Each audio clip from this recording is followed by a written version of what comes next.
So just a little Christmas aside here.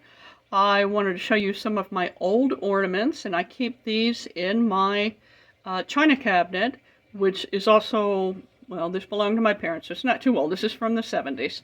But the ornament itself is from World War II.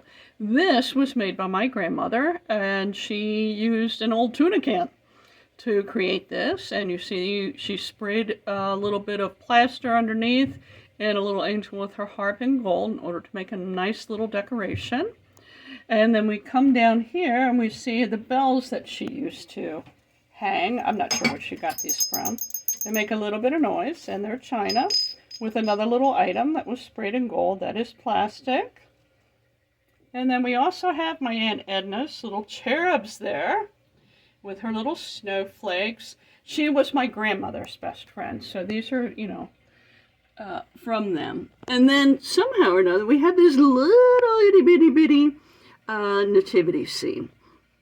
And we've got a little angel off there to the side. These are plastic too, sprayed gold. So somehow or another, these were acquired during World War II and all sprayed gold to just make things nice for Christmas.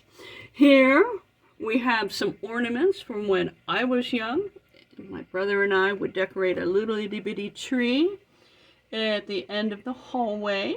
And we actually made these ornaments one year. I can just barely remember them. And then here we have a couple other things. The walnut, I think, is also my grandmother's. And, of course, little chimney for a house my mother made me when I was young. And now when they're doing that, I do want to come across and show you another old ornament. This is a bell that my mother sometime in the 70s or 80s put a ribbon around. But she had left the other two without ribbons. And I got to giggling because I have just found the ribbon that she originally used. 49 cents, that's old. So I've gone ahead and I've started putting red ribbon in the other two as well. You guys have a Merry Christmas. Think of your ancestors. Enjoy your current family. Love to all.